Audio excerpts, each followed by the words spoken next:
In this video, I'm going to share with you 7 marketing secrets that I learned in my 11-year experience in digital marketing. Hi, my name is Andrew Zemmers and you're watching What Works in Marketing YouTube channel. This is the place where you get proven tactics, strategies, and new and exciting findings in marketing so you can finally grow your business and live the life you want. In truth, it takes a lot of work and potentially way much longer than you would expect and way much longer than marketers would promise you. I think in the best scenario, 4 out of 5 times your campaigns will fail. For example, it took Russell Brunson, the father of the whole modern day funnel building, it took 5 or 6 launches to finally launch successfully ClickFunnels many years ago.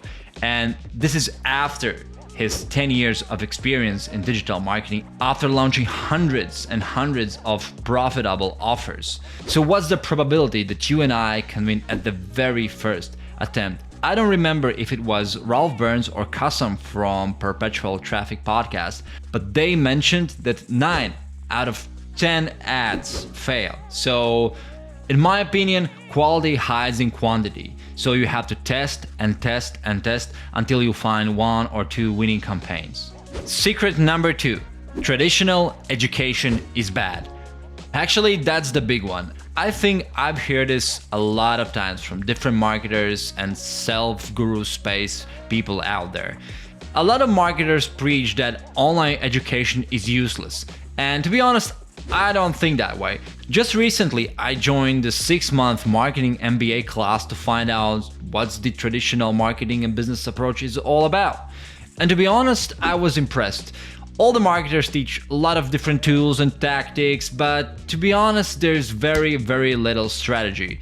And traditional MBA approach is very strategic. And for me, it kind of really helps to glue all the tools together. Number 3. I will only do organic because paid ads are bad. That's the good one. Social media posts and organic content has its own place, and it's all good, it's all valuable, and I agree that the content is the king. However, if you want to grow, if you want to scale, you must use paid channels. It's not only Meta ads, it's not only TikTok ads, it's not only YouTube ads, or it's not only paid partnerships. It's all of the things. There's so much more than just organic content, and you have to utilize it. I remember 7 or 8 years ago, I had one client and we didn't have any marketing budget and we were just pushing Instagram and Facebook posts back then.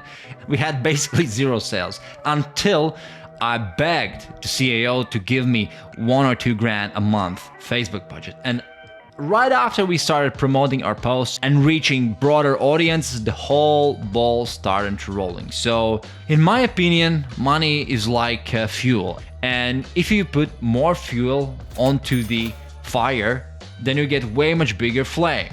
And if you want to grow fast and scale fast, I think paid ads can play a very important role in your marketing campaigns. Number 4, silver bullet effect. Sometimes you hear that paid traffic is the key. Sometimes you hear that email marketing is the biggest secret. And sometimes you hear that funnel building is the whole thing that you need to do to get successful campaigns rolling.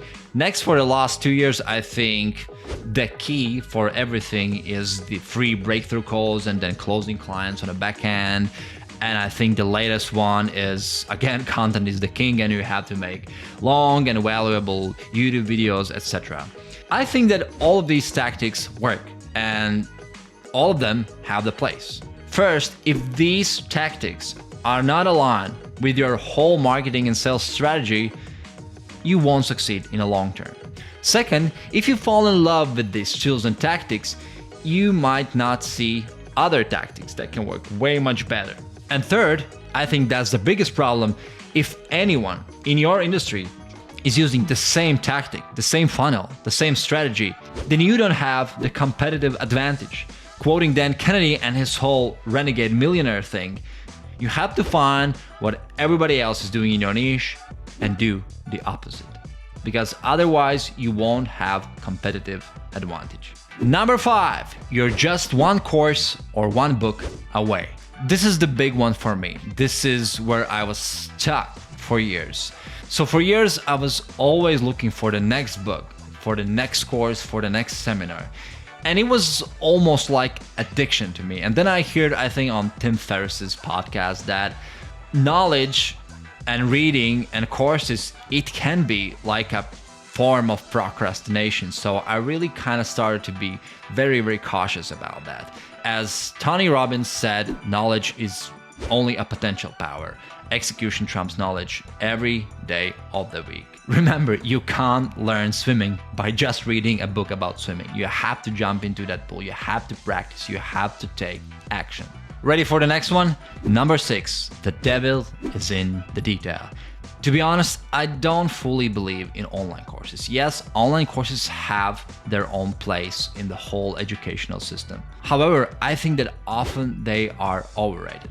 What do I mean by that? Everyone is selling their course as the cure for your marketing or business problems.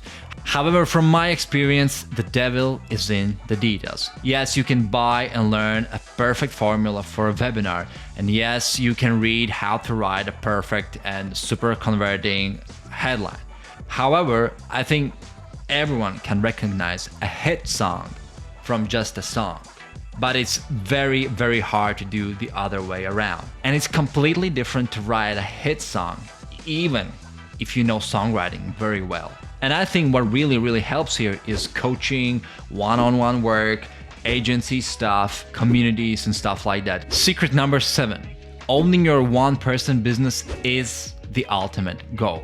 I think the entrepreneurship is not for everyone. First of all, it's the paperwork and all the responsibilities. I mean, it's hard to deal with all the papers. Second is the risk to put your money, time, effort in this thing, and you're basically betting on yourself that you will succeed. And then third is the oppression that you have to do everything by yourself, that you, one person business, you will achieve anything without any help.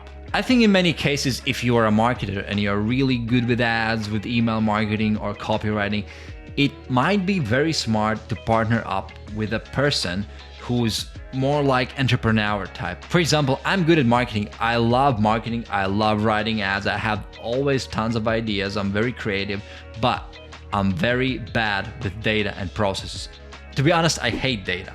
And that's why I have a business partner who is totally opposite of me. He really loves data, and I think we have a great match in doing business together. Or maybe you're a product person and you hate doing marketing and promoting your stuff online. Again, you might want to work or partner with a person who's very good at marketing. I have a wife and she has a small facial oil brand, and to be honest, she really loves to create these formulas for oil. She loves to come up with new ideas about the product. She loves to talk about different ingredients on her Instagram. But about marketing and about ads and different partnerships and selling, she hates it so much that she's not doing that. And yes, that's the place where I, as a husband, come in and help. All right, I have actually another one, a bonus one, and it's called hope marketing. So I have a few friends who tried and failed to build businesses in their lives. And I remember one was launching a t-shirt brand. Another example is supplement brand for bee products. And the third is online course, how to cook and eat and do everything like vegan.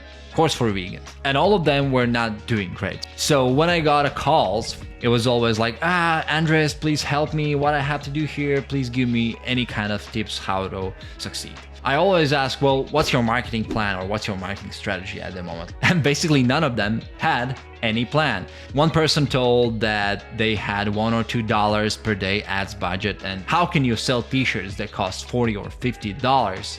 Investing $1 per day in ad costs. Or the second was food supplements from bees. And again, there was no budget, there was just one channel, and the person only did marketing after her full-time job in the evening. So you can imagine how fast the scale was. So if you have a product or product idea that you want to launch and you're kind of a product type person, then maybe it's worth finding any marketing people, maybe any agencies or communities or marketing coaches, because I believe even if you have the best product in the world, without a proper marketing, nobody will ever see you. Thanks for watching this. Let me know in the comments section which of the secrets you found in your career, and maybe you have anything to add. See ya!